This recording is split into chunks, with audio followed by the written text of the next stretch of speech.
Olá, você está ouvindo o podcast Outra Economia, Descomplicando o Economês. A PEC 32 de 2020 foi apresentada pelo Poder Executivo no dia 3 de setembro de 2020 e no momento está tramitando na Câmara. A equipe econômica do governo tem dito em entrevistas que a reforma administrativa está calibrada por deixar de fora os servidores e avalia que tem condições de aprová-la em 2021. Já que se trata de um universo mais restrito de atores envolvidos e com regras que entrariam em vigor apenas para os futuros ingressantes ao funcionalismo. Mas, considerando a proposta, se verifica que não é bem isso. Atingem quem exatamente? Além disso, na exposição de motivos da PEC, o governo indica que é uma reforma necessária em função da percepção da sociedade de que o Estado custa muito e entrega pouco, que tem uma estrutura complexa e pouco flexível da gestão de pessoas e que é um Estado obsoleto e pouco dinâmico. Mas como a proposta incidirá sobre essas questões? Para discutir com esses temas, contamos com Annelise Manganelli, economista do DIEESE, e Robert Iturrier, professor de economia da URGS. E eu, Marcelo Campos, professor de economia do Instituto Federal do Rio Grande do Sul. Então, convido a Annelise para começar a responder essas perguntas aí, trazer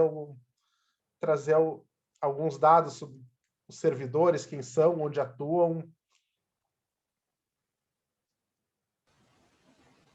Olá, olá para todos que estão nos acompanhando.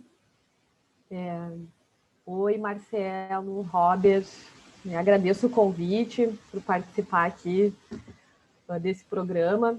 Bom, então, essa questão da PEC, na minha avaliação, até acho que está sendo um pouco falado, né? Por isso que eu acho que foi importante a escolha desse tema aqui para a gente conversar um pouquinho, porque, de fato, é uma proposta de emenda constitucional que atinge não apenas os servidores, né, mas toda a sociedade. Mas respondendo diretamente a sua pergunta, Marcelo, o que eu poderia assim começar para a gente conversar um pouquinho aqui? Bom, primeiro que uma coisa que o governo até tem utilizado bastante, né, dando entrevistas, fazendo comentários, tentando falar um pouco sobre o que é a PEC, é isso, né, que ela atinge só os futuros servidores. Isso é que o governo coloca, né? E, na verdade, é uma proposta que altera todos os servidores, né, de todos os entes, no caso federal, estadual, distrital, municipal, né? Também atinge não apenas os atuais servidores, atinge não apenas os futuros, desculpa, atinge também os atuais servidores, atinge os aposentados, né? E atinge toda a sociedade. Então, o que tem nessa PEC realmente tem desdobramentos grandiosos, né? E, na verdade, não são positivos. Né? Então, assim, essa justificativa que tu comentou, Marcelo, que o governo utiliza, né? Ele fala que precisa fazer essa reforma porque, de fato, os gastos com servidores impedem, né, que tenham uma capacidade de investimento, porque falta recursos, né? E a gente fica sempre dentro dessas dicotomias, né? Que é saúde ou economia, né? Agora, aqui na PEC, a gente poderia dizer que o que eles colocam é austeridade ou investimentos, né? Que uma coisa depende da outra e, na verdade, não é bem assim. Né? E não é bem assim nem o que o governo traz em relação ao perfil, em relação a algumas decisões que eles estão tomando com modificações propostas que são, na verdade, erradas, né? Porque elas atacam justamente aqueles serviços que não são, né, os que deveriam, e sobretudo porque a reforma deixou fora aí, né, aqueles setores que talvez mereceriam mesmo de uma reforma, né, como o judiciário, os magistrados, os militares, né? Então a gente continua atacando aqueles que entregam a maior parte do serviço para a sociedade, que é saúde, educação e segurança, né? Mas uma coisa importante, eu acho, para salientar e olhando para, né, tendo em vista que é isso, né, a PEC atinge os empregos no setor público, no caso, o Poder Executivo, atinge também os empregos nas estatais, né? E quando a gente olha a distribuição desses trabalhadores dentro da estrutura brasileira, a gente vê que a maior parte dos trabalhadores, 53,1%, de acordo com os últimos dados da RAIS, são alocados nos municípios, né? Depois a gente tem mais ou menos 30% no serviço estadual, né? Aí a gente vai ter no federal 9,8%, e depois aí a gente ainda tem as entidades de empresa estatal e outros setores públicos, né, que, tipo consórcios, né, esses menos representativos, que dá em torno de 8% mais ou menos, tá? Então, assim, quem está sendo atingido do ponto de vista dos servidores, de fato, são aqueles que estão nos municípios, no estado, e os federais, que é um percentual menor, né, em relação a esses outros. E isso importa conhecer para dizer o quê? Quando a gente está olhando para a estrutura salarial desses trabalhadores, a gente vê que os que são trabalhadores dos municípios, o rendimento deles é muito menor do que às vezes aí sai, né, que servidor federal ganha um monte, né, que todo servidor público ganha um monte, às vezes faz umas comparações, mas aí vale a pena dar uma limpada aqui para dizer o seguinte, por exemplo, os trabalhadores do setor público, eles, se a gente comparar com o setor privado, eles têm uma escolaridade maior, né? Então, fazendo uma distribuição, assim, qual o percentual de trabalhadores que tem ensino fundamental, ensino médio, ensino superior, a gente vai ver que, só para dar um exemplo, no setor público, 50% dos servidores, né, considerando todas as esferas, digamos, tem pelo menos superior completo ou mais, né? E se a gente for olhar para os trabalhadores da iniciativa privada, esse percentual, que no setor público é 50%, no privado é 15%, né? Então, assim, comparar também remuneração do público com o privado tem que ter muito cuidado, porque, né, tem uma série de distorções aí por conta das próprias ocupações, né? E quando a gente olha por entes, né, no caso, olhando para o município, por exemplo, a gente vai ver que tem essa questão que, bom, 53,1% dos vínculos em todas as esferas recebem até 4 salários mínimos. 4 salários mínimos hoje é menos do que o mínimo que o Diese, por exemplo, calcula, que é um pouco mais de 5 mil reais, que é aquele que está na Constituição, que dá o mínimo para as pessoas, né? Então, assim, é disso que a gente está falando, né? Essa proposta atinge esses trabalhadores, né? Na maior parte, que são 53% de todos e que ganham até 4 salários mínimos. Essa proposta não está atacando os juízes, não está tirando os privilégios, como o governo diz que está, né?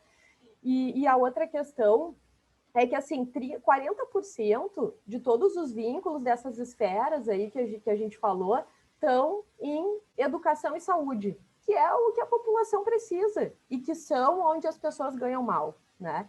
Então, assim, o ataque é justamente tirar, né? Porque vai precarizar ainda mais isso, então vai tirar as pessoas do orçamento público, né? Porque a PEC tem um pouco desse objetivo central, assim.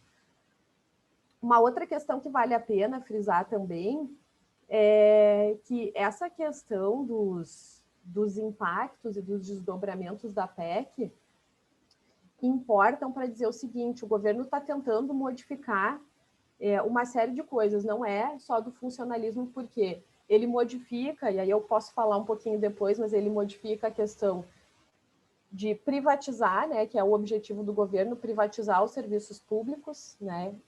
Não é uma reforma, é uma reforma de Estado, digamos, né? Porque, na verdade, modifica o Estado que a gente conhece hoje, ele poderá ser totalmente diferente se a PEC passar como ela está, né? E ignora as maiores dificuldades que a sociedade está passando, que eu acho que também é uma coisa legal que a gente podia conversar aqui hoje. Então, acho que para começar, Marcelo, essas eram algumas questões, assim, além de falar, claro, dos desdobramentos, né, nos próprios servidores. Mas, assim, para começar, acho que eram algumas apontamentos assim que eu queria deixar. Obrigado, Annelise. A gente está tendo, nos últimos anos, uma série de reformas na Constituição, né? Então, o Estado tem sido reformado através de propostas de emendas constitucionais, né? Essas regras têm sido constitucionalizadas, né? Então, precisa de uma ampla maioria no Congresso para alterar, e tem sido reformas que têm alterado a configuração do Estado, né? Então, eu queria ouvir agora um pouquinho do Robert sobre quais que são as principais alterações que essa PEC da reforma administrativa está propondo. Né?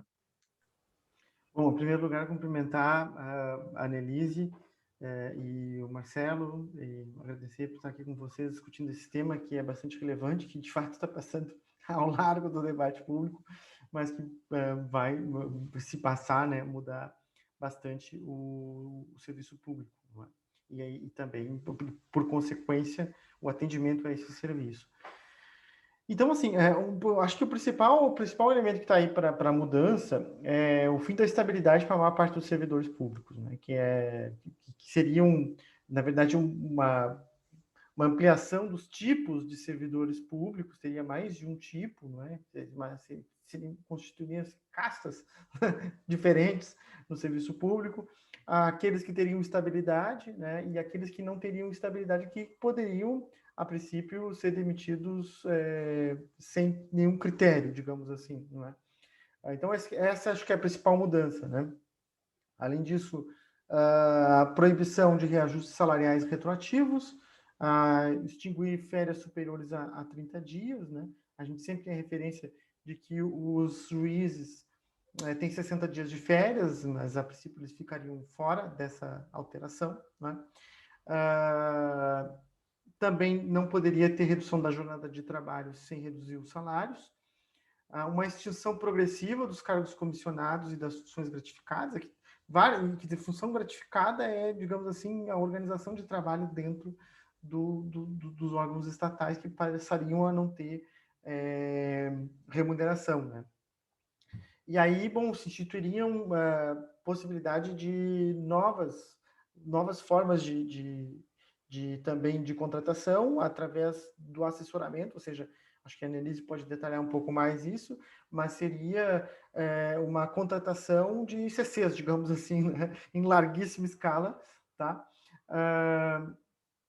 A extinção de incorporação de cargos também nos salários, não é? Mas que isso também, preciso dizer, quer dizer, existe sempre os espantalhos, né, que o pessoal bate no debate público, né, como se fosse, digamos assim, uma série de privilégios, mas na prática, muitas dessas mudanças já ocorreram, né? Por exemplo, a incorporação do salário não é válida mais no serviço federal, na União, há bastante tempo, né? A incorporação de cargos no salário na aposentadoria, digamos, né? E também no nível estadual, no Rio Grande do Sul, não é mais assim, também em Porto Alegre também já não é mais assim. A extinção de licença-prêmio, que também já não existe mais na União, né? Também não existe mais no Rio Grande do Sul, e só que se eventualmente existir algum órgão, algum município nos confins aí do Brasil, seriam extintos, né? E o fim da aposentadoria compulsória como punição, né? E ainda, né, um dos pontos aí polêmicos, né, é a liberdade que o chefe de executivo, no caso, teria para a extinção de órgãos e autarquias, fundações, assim, sem passar pelo legislativo, né? Que é um dos pontos mais polêmicos, assim. Eu acho que tem alguns pontos aqui, só para não deixar de falar, né, que eu acho que são positivos, né, como o fim da aposentadoria compulsória como punição, né, o sujeito vai lá, comete, que nem aconteceu com um certo presidente, né, que foi punido com a aposentadoria, tá certo? Mas, então, esse tipo de coisa é positiva, claro. Agora, liberdade para o chefe do executivo extinguir órgãos. Que órgãos são esses? Bom, as universidades são autarquias, não é? No caso do Rio Grande do Sul, a gente teve recentemente polêmicas com relação à extinção de fundações, né, que passou pelo legislativo e tudo. Então, o chefe do executivo poderia extinguir, né, sem passar pelo legislativo. Então, essas são as principais mudanças aí que estão previstas.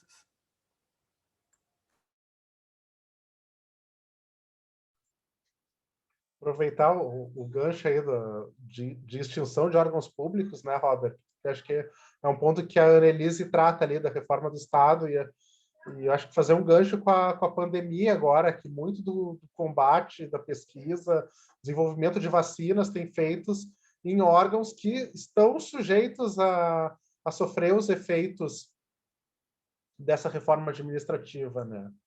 Então, a gente tem talvez um descompasso aí entre o que a população precisa e demanda e o Estado que está sendo proposto a partir dessa reforma administrativa, né?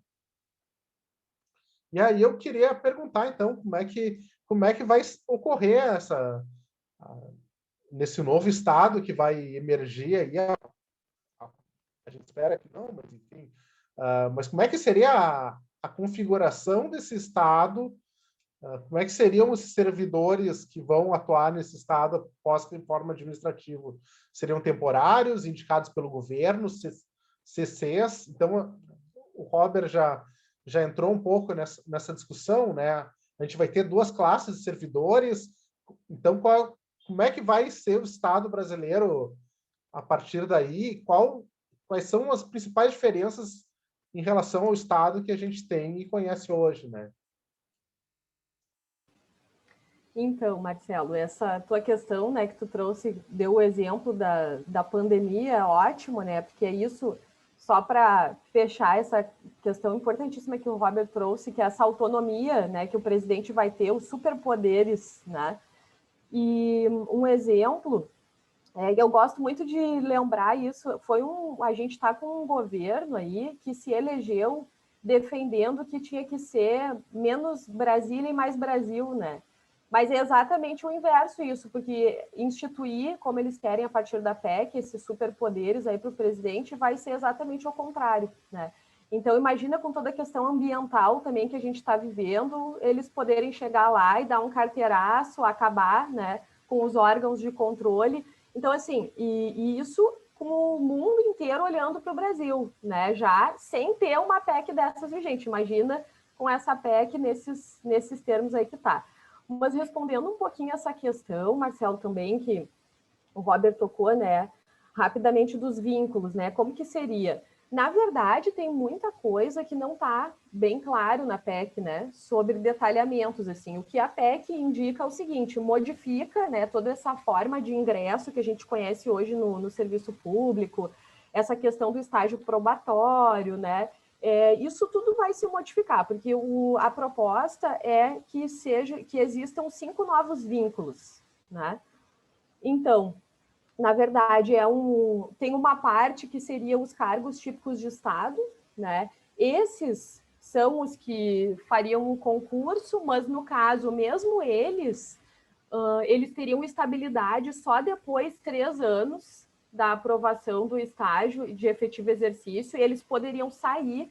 Então, assim, essa ideia que a gente tem, que a pessoa faz um concurso, né, estuda às vezes anos da sua vida, se dedica, vai lá, fica naquele período de experiência, que é também uma coisa que eles incluíram com a PEC, depois, né, vai passar o período de experiência e vai estar, não, ela pode sair nesse período de experiência, não tem nada que diga que tipo de avaliação que vai ser feita, então a gente está entendendo assim que a depender é conforme o apadrinhamento acontecer, né? Dentro desse período de experiência. Então, se tu torce para o mesmo time de futebol que eu, acho que a gente se identifica, se tu tem os mesmos interesses que eu, vai ficando, né?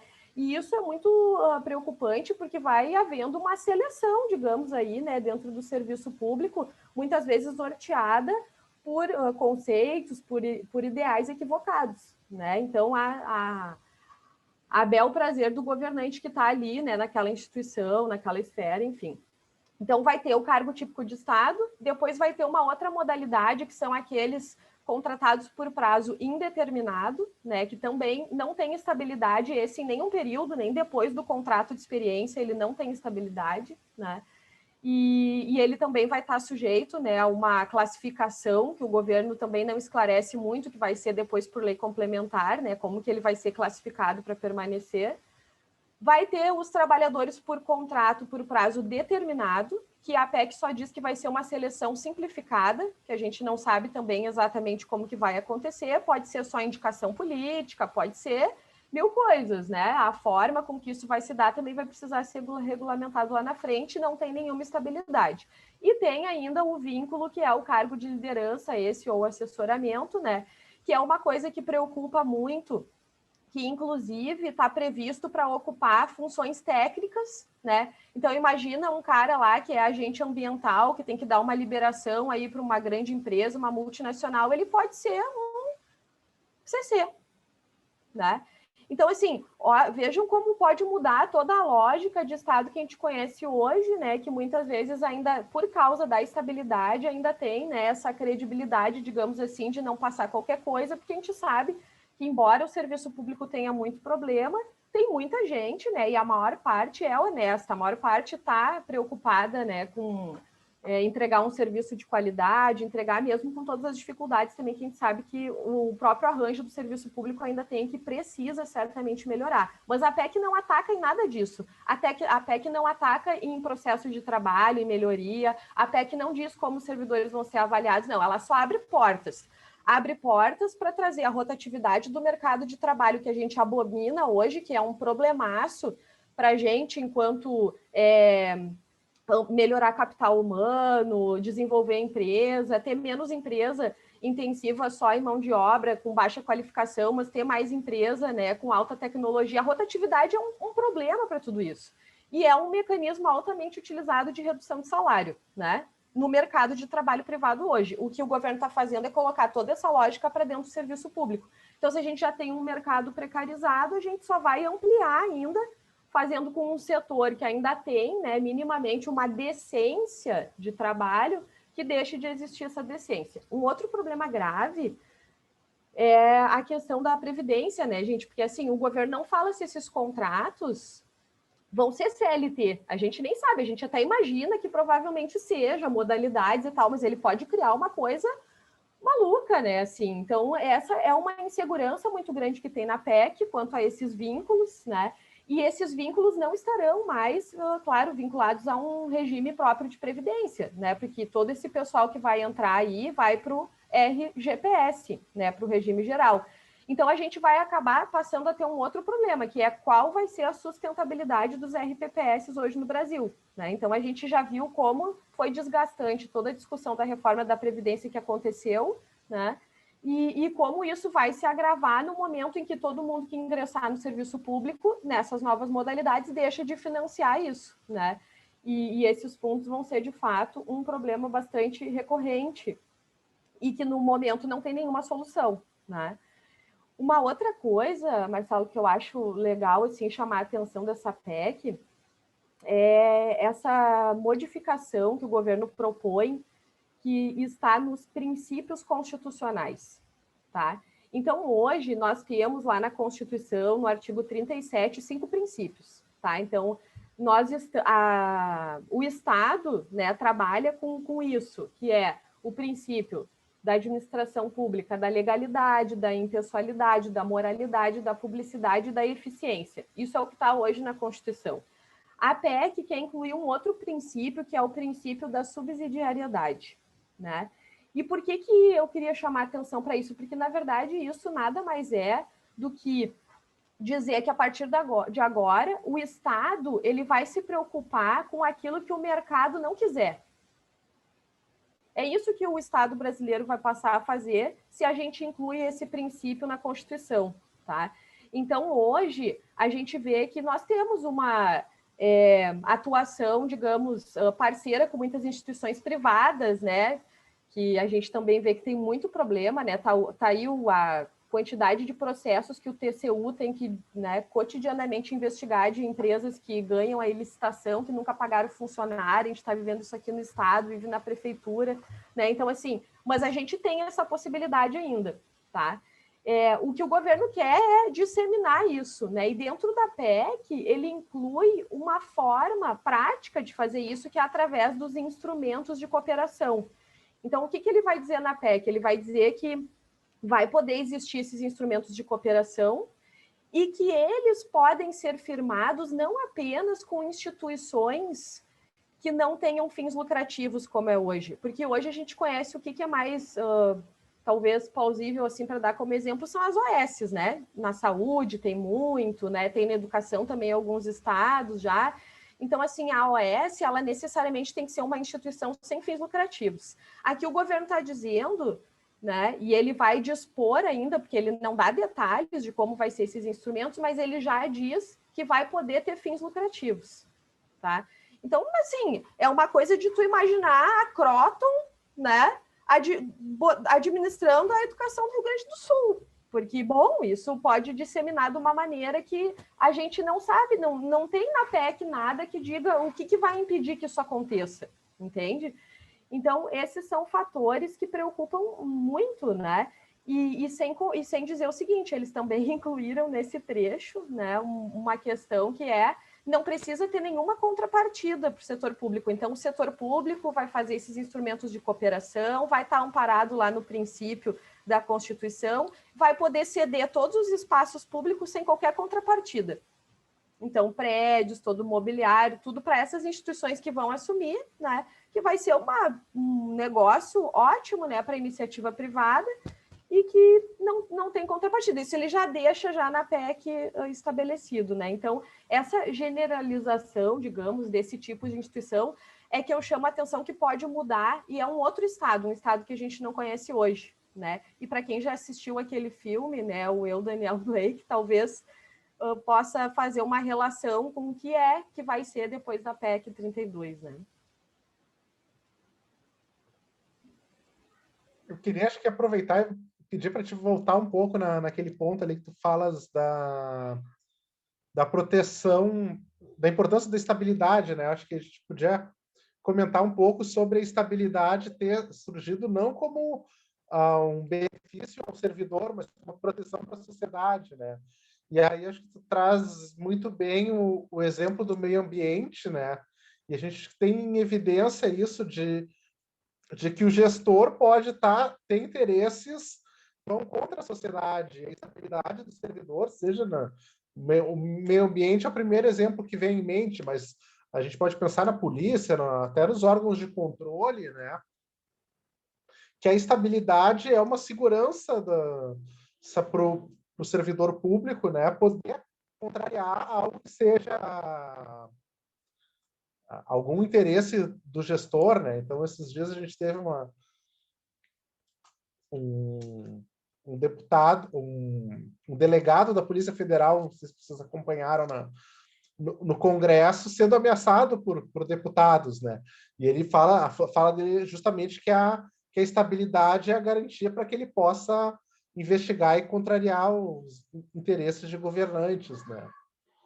Então, acho que eu gostaria de explorar um pouco mais esse aspecto aí do Estado que a gente tem hoje e o que pode acontecer com essa reforma, né? Não, acho que o Robert pode comentar também, mas assim, o que eu lembrei também de comentar sobre esse aspecto da estabilidade, Marcelo, que é uma coisa que acho que essa de dar a estabilidade é porque assim, às vezes o trabalhador da iniciativa privada, ele pensa o seguinte, por que eu vou defender a estabilidade se eu não tenho? Eu não tenho, eu me ralo todo dia aqui trabalhando, né? Então, assim, que sentido que faz isso? Eles que lutem, os servidores, né? Às vezes tem um sentimento que, assim, porque o trabalhador, ele é tão desgastado, escravizado, né? Do ponto de vista do modo de produção, de como que a gente está inserido, que é natural que se pense isso. Mas o que a gente precisa ter a consciência é o seguinte, a estabilidade não é para o servidor, a estabilidade é também para a continuidade da política pública, é para esses exemplos que tu trouxe, né, do delegado, é para a questão ambiental, que se tendo a estabilidade, passa a boiada, imagina sem estabilidade, porque aí tu retira todo mundo que está atrapalhando, né, para a questão do meio ambiente, para tudo mais, mas eu também lembrei de comentar uma outra coisa interessante da estabilidade, que é o seguinte, gente, hoje...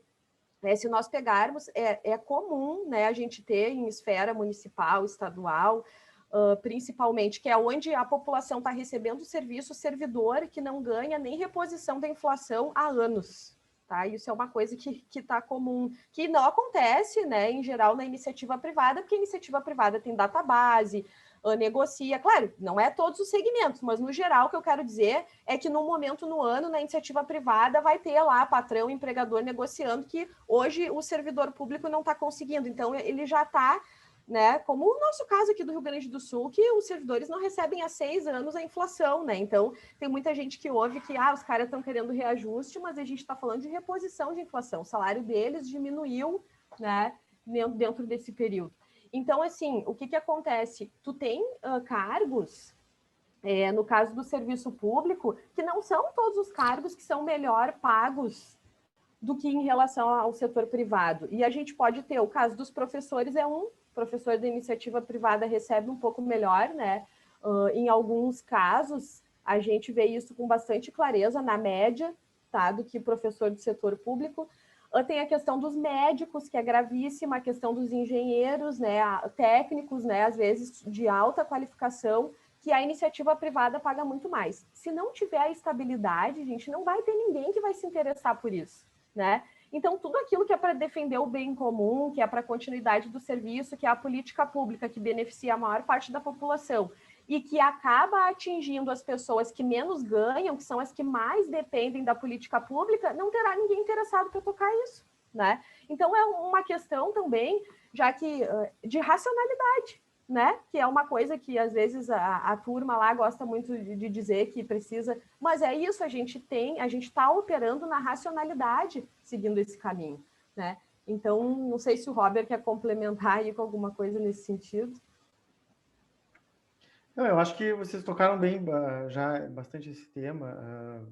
A questão, vocês não chegaram a falar da perseguição política, né? Que a estabilidade ela foi inserida na Constituição porque na ditadura militar, quem discordava do governo era demitido sumariamente, né? Juízes, professores e etc. Acho que esse é um dos principais pontos aí que foi colocado para a estabilidade, porque o serviço público ele não é do governo, não é? Ele é para a sociedade, não é? Para a sociedade e é um serviço de Estado, não está. O patrão não é o chefe de Estado momentâneo, não é o governo do momento. É algo que é perene.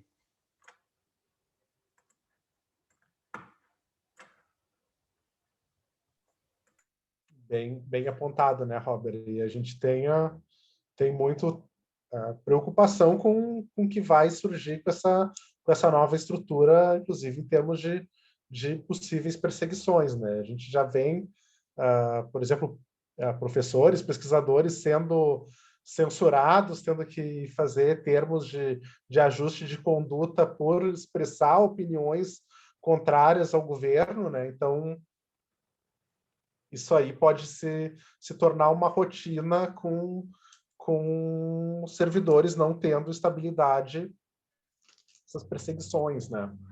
E aí eu queria aproveitar e perguntar se essas mudanças estruturais seriam necessárias. Então, eu sempre coloco algumas questões que são relevantes, que é o seguinte: no debate público existem os espantalhos, né? Que o servidor público ganha muito, olha só, os juízes, não é? A aposentadoria integral, não sei o quê. E só que esse debate ele é sempre mal colocado e geralmente desinformado, né? Então, assim, eu sempre gosto de pontuar esse tipo de questão que a Nelly já colocou. Né? Quem são os servidores públicos? Então, o grosso, não é? Trabalha em educação, segurança e saúde, né? São médicos, são professores, são policiais, são enfermeiros, mais de 80%, tá? E a média salarial do executivo desses setores é de R$4.000, como já foi colocado, e trabalham nos municípios. Né? Então, eu queria até fazer uma sugestão aí, que é esse material, esse site aí do IPEA, né, que traz o Atlas do Estado, fala sobre os servidores públicos, quem são, onde atuam, né, enfim, quanto ganham, tá certo? Para a gente não ficar batendo em espantalho, né? Que a gente vê que existem distorções, né? É isso que eu queria chegar nesse ponto. Existem distorções, sim, então, sobretudo no judiciário, com salários elevados, muito elevados, no legislativo, no Ministério Público, né? Mas essas distorções não estão sendo atacadas pela reforma, né? Então, assim, o que eu acho de forma geral, assim, né? Acho que existem problemas atuais, não é? Que precisam ser encarados com seriedade, que é a disparidade salarial, não é? Que é a questão que está justamente com vínculos constitucionais com relação aos poderes, outros que são menos representativos em termos de proporção, mas que causam distorções e camadas, né? Quer dizer, o serviço público é muito heterogêneo, né? Existem muitos servidores de diversos tipos, em diferentes níveis de governo, em diferentes regiões do país, que têm diferenças salariais enormes, né? E, ao mesmo tempo, eu acredito que destacando, né, a PEC não ataca esses problemas, né, muito pelo contrário, ela reforça esses problemas no sentido de que amplia as desigualdades entre os serviços, entre os poderes, né? Para falar mais de um espantalho, né, que fala dos salários integrais, das aposentadorias, coisa que não existe já há muito tempo, né? Isso foi extinto, os salários, a paridade de integralidade acabou faz 20 anos já, vai fazer 20 anos daqui a pouco, né, que acabou isso. E só que os militares, por exemplo, continuam tendo, né, no nível federal e continua tendo, né? E aí a reforma administrativa não vai chegar nesse setor. Então, assim, o que eu acho, assim, de forma geral, assim, eu acho que em qualquer lugar, não é? No serviço público, na iniciativa privada, na minha casa, né, a gente sempre pode melhorar, né? A gente sempre pode entregar um serviço melhor. E eu acho que essa tem que ser uma agenda presente, constante na sociedade. Não é? Acho que a gente pode melhorar, a gente pode entregar mais, a gente tem que ter agilidade, tem que ter empenho, não é? No trabalho, produtividade, transparência. Acho que sim, tem que cobrar um desempenho dos servidores públicos, não é? Tem que premiar os bons servidores públicos e tem que punir os maus, né? É isso que eu acho, sabe? E existem problemas no serviço público que têm que ser extirpados, né? Então, os maus servidores, que são poucos, que são minoritários, mas que existem, eles têm que ser punidos, né? E eu na minha opinião, eu acho que existe hoje legalmente uma possibilidade de demissão, não é? Em caso de processo administrativo, mas que é difícil, não é? De ser realizado, e existe uma previsão de análise de desempenho que não foi regulamentada. Então, uma regulamentação do desempenho, não é? De eficiência, de produtividade, que eu acho fundamental, né? Em qualquer lugar, e eu acho que a gente sempre pode melhorar em qualquer setor, em qualquer lugar, como eu falei, serviço público, setor privado, na minha casa também, né? Acho que isso tem que estar presente, acho que essa reforma poderia ter, né? Uma regulamentação do desempenho, né? Punir os maus servidores, para que eles não continuem servindo como espantalhos, e atacar as desigualdades que existem, né? Em termos salariais, que são presentes, que isso pode ser feito de diversas formas, inclusive com tributação, não é? Que já sim tem sido atacado, aliás, digo de passagem, com a questão da progressividade da contribuição para a Previdência, não é? Mas que essa PEC está indo no sentido inverso, né? Ela está justamente consolidando, não é? Uma casta que são servidores dos outros poderes, do Ministério Público, do Judiciário, do Legislativo, dos militares, que vão ficar fora da reforma e que conseguem obter ganhos salariais sempre, mesmo em momentos de austeridade. E na prática, o espantalho é só para espantar mesmo, né? Porque na hora H, né, as reformas acabam sendo sobre os principais servidores públicos, são a esmagadora maioria, né, que são professores, são policiais, são enfermeiros, que estão lá na ponta, entregando os serviços públicos que são extremamente necessários à nossa sociedade, e que são esses que acabam pagando todas as reformas na prática, né? E nessa aqui não é diferente, né? Ela vai atacar principalmente, sim, grosso, né? Você professores, principalmente, e o pessoal que trabalha no SUS, que é o maior empregador do Brasil, embora seja algo fragmentado, né? São principalmente contratados pelos municípios, mas o maior empregador do Brasil é o SUS, né? De forma geral, assim, né? E esses é que vão acabar sofrendo mais com essa reforma administrativa. Deixa eu aproveitar e fazer uma outra questão para ti, Robert, que essas possíveis melhorias que tu aponta, se seria necessário uma emenda constitucional para aplicar elas, ou se com a legislação que a gente tem, se não seria possível através até de lei complementar de regulamentar coisas que já estão na Constituição, né? Inclusive a gente já tem falou do processo administrativo, tem a possibilidade de afastar maus servidores, né? Então, queria perguntar da necessidade de fazer isso alterando a Constituição.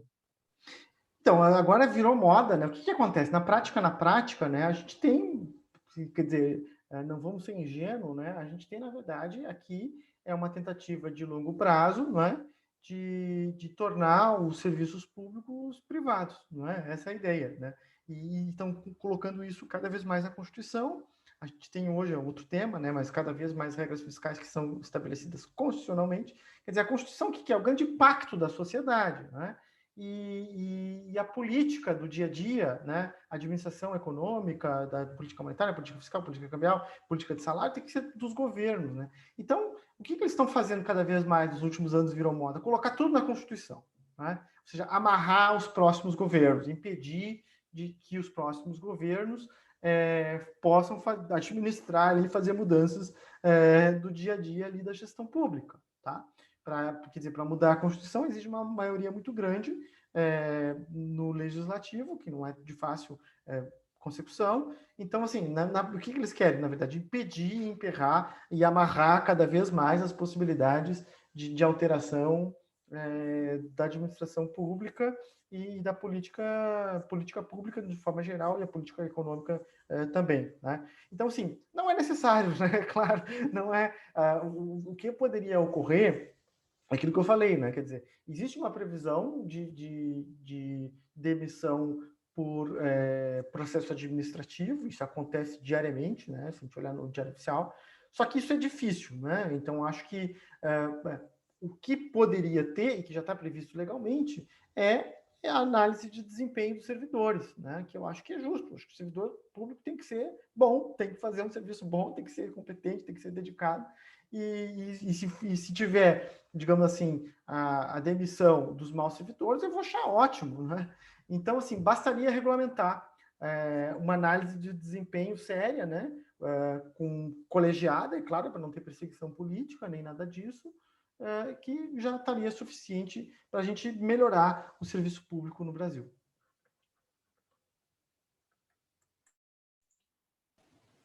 Certo, acho que a gente já vai se encaminhando aqui para... Gostaria de pedir para a Annelise se ela tem algum comentário sobre isso que o Robert falou, ou se não, para a gente já encaminhar os nossas últimas contribuições aqui. Tá bom, Marcelo. Então, já vou deixar minha saudação final aqui, mas fazer 3 comentários antes. Em relação a essa questão, tanto que não precisaria ter na Constituição, né, essa questão para melhorar o serviço público, para avaliar, que já está lá, né? Eu falei para vocês quando eu respondi a questão dos princípios, né? Então já está lá um princípio da eficiência e da moralidade, por exemplo. Então, o que eu acho que realmente é uma dificuldade e que a gente vai ter que construir ao longo do tempo é uma questão cultural também, né? Da própria gestão de quem a gente elege estar comprometido em embutir uma nova cultura no serviço público. E quem já trabalhou na iniciativa privada, quem está à frente de negócios, de tudo, sabe que uma das coisas mais complexas de mudar numa empresa é a cultura empresarial. Então, assim, dentro do setor público não é diferente. E isso é um processo que leva tempo, né? Então, eu acho que, assim, para resolver essa questão, tem que ser mesmo através de leis complementares. E outra, não vai ter nada que vai vir trazer eficiência para o serviço público que seja definido em gabinete lá no governo federal, porque o processo de trabalho acontece nos territórios, entendeu? Isso vai ter que ser construído coletivamente por quem está prestando esse trabalho. É como é feito dentro de uma empresa.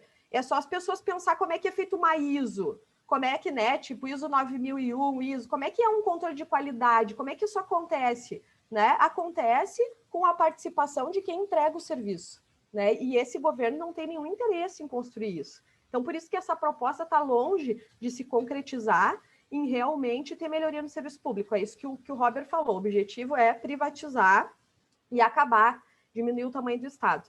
E eu arrisco ainda dizer o seguinte, essa reforma também é uma reforma sindical, é uma reforma que interessa toda a classe trabalhadora pelo seguinte, o setor público ainda é um setor que consegue se mobilizar porque tem a estabilidade, né? Então, assim, a gente viu muitas pautas que não eram do setor público apoiando, né? Muita coisa acontecendo, E desse novo formato, nada disso vai acontecer, porque tu tem o aumento da terceirização com os instrumentos de cooperação, tu vai ter os contratos atípicos, que são aqueles que a gente não sabe, né, que fim vai dar. Tu tem aí o quê? Substituição de grevista. Tu não tem mais greve, tu não tem mais movimento de trabalhador. Então, assim, é uma causa de trabalhadores. Todos nós deveríamos estar preocupados com isso, né? E, claro, tipo, isso vai ser um impacto enorme no movimento sindical do setor público, porque é o fim, né? Mobilizar dentro desse novo contexto, com essa fragmentação e essa multiplicidade de contratos, vai ser uma coisa quase impossível, como é em vários segmentos no setor privado hoje, né?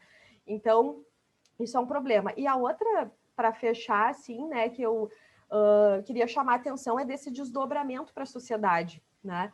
Porque o que acontece? Quando a gente está olhando para isso aqui, pensando que é uma reforma do funcionalismo, que é só esse padrão, no caso de contratação, que vai precarizar um pouco a entrega do serviço, então, gente, na verdade, muitas vezes as pessoas não se dão conta do que é uma política pública de fato, né? Então, quando a gente olha para o que está na Constituição, a Constituição tem lá os direitos sociais. O que o servidor tem que fazer? Operacionalizar a política pública, que é a forma de entregar o direito social, né? Então, é aí que atinge, né, ao fim e ao cabo, a sociedade. Então, para dar um exemplo, a gente podia pegar, bom, quem estuda em escola privada? Não tem nada a ver com esse negócio da PEC, isso não me interessa, eu nunca usei serviço público, tem muita gente que pensa isso, né? Mas mesmo quem estuda numa escola privada, que só estuda na escola privada, utiliza também o conhecimento das universidades públicas. A gente sabe que 95% aí do que tem de produção científica no Brasil vem da instituição pública de ensino superior, né? Então, assim, todo mundo é afetado por isso em algum momento. Bom, o SUS, eu não frequento o postinho, eu não uso nada disso, eu tenho meu plano de saúde. Só que o SUS é muito mais que isso. O SUS é a vigilância sanitária e epidemiológica, né? O SUS é o SAMU, que às vezes o teu plano não tem ambulância. O SUS é tudo isso, né? Então, deixar de apostar num Estado que privilegie, no caso, a entrega de um serviço público e passar isso para a iniciativa privada visando o lucro é muito arriscado, né? E a prova agora, nesse momento da pandemia, a gente está tendo os maiores exemplos de que esse não é o melhor caminho. Basta a gente olhar para a questão dos preços, né? Então, por exemplo, a gente está vendo agora, cesta básica que o Diese calcula nos últimos 12 meses aumentou 25%, tá? Gasolina aumentou 19%.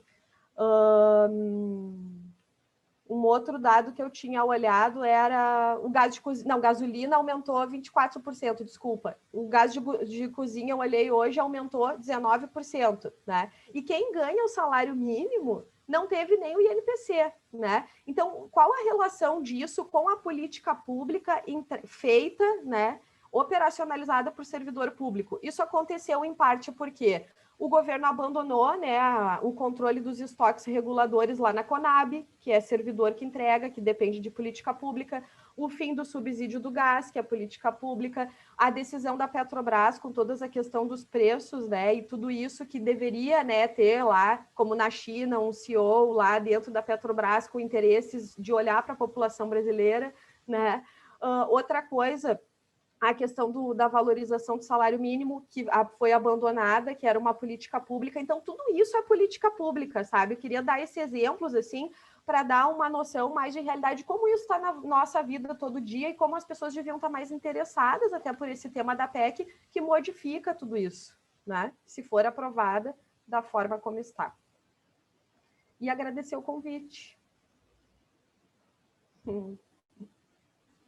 Bom, de minha parte, eu queria agradecer a estar aqui com vocês, a interlocução maravilhosa com a Annelise, as intervenções ótimas do Marcelo também, que contribuíram. É um debate que está aí, né, que vai passar rodando, né? Não tenho muita esperança. Acho que o Congresso pode mudar uma coisa ou outra, mas acho que provavelmente isso vai passar. E, bom, né, esperando aí por dias melhores a todos.